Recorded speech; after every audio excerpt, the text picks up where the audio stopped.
Hello everyone, my name's Sarah and I work for Predator Milling and I'm part of the Focus team. Unfortunately we're unable to come out on farm at the moment, myself and Cann, so I thought I'd give you a little video so you guys can use the information that we provide you on farm to monitor, manage and get better results for your lameness cases. So there's two different scores that you might be familiar with that we score on farm. We have the Zimpro 1 to 5 and the AHDB 0 to 3. So the Zimpro or the Sprecher system is 1 to 5 is a 1 is a non-walking cow, a 2 is a straight back when standing, arched back when walking, a 3 is arched back when standing, arched back when walking, but we cannot tell what foot she's lame on. A score 4 is a lame cow that we can tell what limb she's lame on. This is your typical lame cow. A score 5 is severely lame. So on the AHDB 0 to 3, a 0 is a normal walking cow, a 1 is a cow with uneven strides, 2 is your typical lame cow, we can tell what limb she's lame on, and 3 again is your severely lame.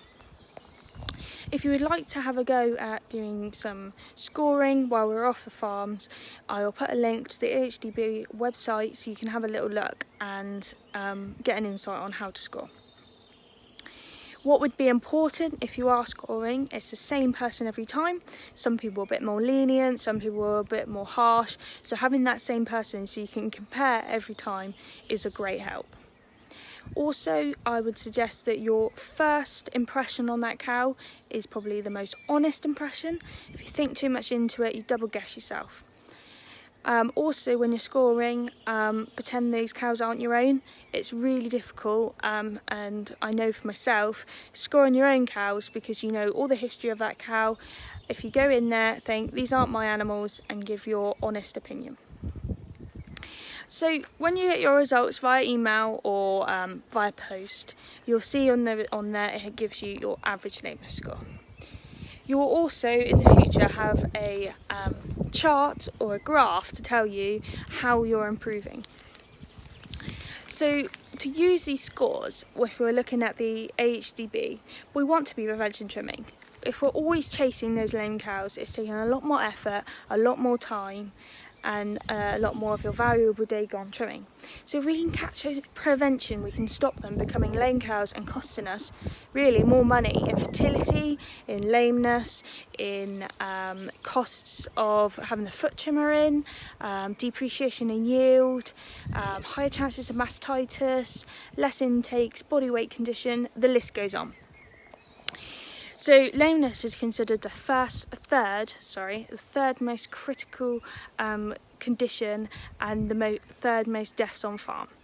That's subject to fertility and mastitis. However, lameness can cause mastitis issues and fertility.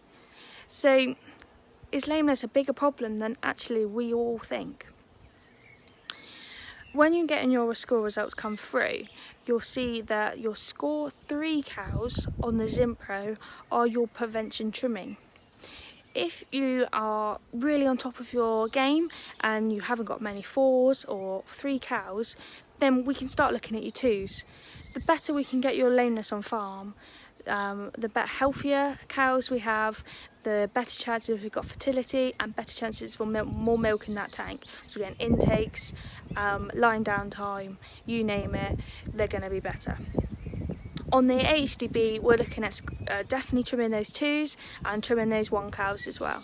It may seem a lot of cows that you've got to pick up and trim, but putting the time in now will save a lot of time down the line and a lot less deaths. The average case of lameness is costing £180, and that's from culling a cow to a little bit of digi. That's a lot of money to be wasting, which we could put in other places. That is due to the AHD website and their findings.